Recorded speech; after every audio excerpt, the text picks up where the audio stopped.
तीमुथियुस के नाम पौलुस रसूल का दूसरा खत और उसका दूसरा बाब जो 26 आयात पर मुश्तमिल है। बस ऐ मेरे फर्जंद, तू उस फजल से जो मसीह यीशु में है मजबूत बन, और जो बातें तूने बहुत से गवाहों के सामने मुझसे सुनी है उनको ऐसे दियानतदार आदमियों के सुपुर्द कर जो औरों को भी सिखाने के काबिल हों। मसीह यीशु के अच्छे सिपाही की तरह मेरे साथ दुख उठा। कोई सिपाही जब लड़ाई को जाता है अपने आप को दुनिया के मामलों में नहीं फंसाता ताकि अपने भर्ती करने वाले को खुश करे। दंगल में मुकाबला करने वाला भी अगर उसने बाकायदा मुकाबला न किया हो तो सेहरा नहीं पाता। जो किसान मेहनत करता है पैदावार का हिस्सा पहले उसी को मिलना चाहिए। जो मैं कहता हूँ उस पर गौर कर, क्योंकि खुदावंद तुझे सब बातों की समझ देगा। यीशु मसीह को याद रख जो मुर्दों में से जी उठा है और दाऊद की नस्ल से है, मेरी उस खुशखबरी के मुआफिक जिसके लिए मैं बदकार की तरह दुख उठाता हूँ, यहाँ तक कि कैद हूँ, मगर खुदा का कलाम कैद नहीं।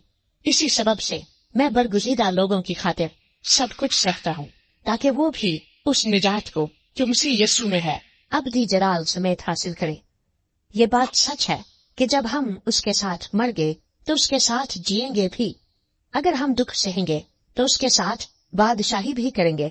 अगर हम उसका इनकार करेंगे तो वो भी हमारा इनकार करेगा। अगर हम बेवफा हो जाएंगे तो भी वो वफादार रहेगा, क्योंकि वो आप अपना इनकार नहीं कर सकता। ये बातें उन्हें याद दिला और खुदा उनके सामने ताकीद कर कि लफ्जी तकरार ना करे जिससे कुछ हासिल नहीं, बल्कि सुनने वाले बिगड़ जाते हैं। अपने आप को खुदा के सामने मकबूल और ऐसे काम करने वाले की तरह पेश करने की कोशिश कर जिसको शर्मिंदा होना ना पड़े, और जो हक के कलाम को दुरुस्ती से काम में लाता हो। लेकिन बेहुदा बकवास से परहेज कर, क्योंकि ऐसे शख्स और भी बेदीनी में तरक्की करेंगे और उनका कलाम आकिरा की तरह खाता चला जाएगा।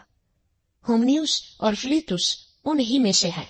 वो ये कहकर कि कयामत हो चुकी है हक से गुमराह हो गए हैं और बाज का ईमान बिगाड़ते हैं, तो भी खुदा की मजबूत बुनियाद कायम रहती है और उस पर ये मोहर है कि खुदावंद अपनों को पहचानता है, और जो कोई खुदावंद का नाम लेता है नारास्ती से बाज रहे। बड़े घर में न सिर्फ सोने चांदी ही के बर्तन होते हैं, बल्कि लकड़ी और मिट्टी के भी, बाज इज्जत और बाज जिल्लत के लिए। बस जो कोई इनसे अलग होकर अपने तई पाक करेगा वो इज्जत का बर्तन और मुकद्दस बनेगा और मालिक के काम के लायक और हर नेक काम के लिए तैयार होगा। जवानी की ख्वाहिशों से भाग, और जो पाक दिल के साथ खुदावंद से दुआ करते हैं उनके साथ राष्ट्रबाजी और ईमान और मोहब्बत और सुलह का तालिब हो।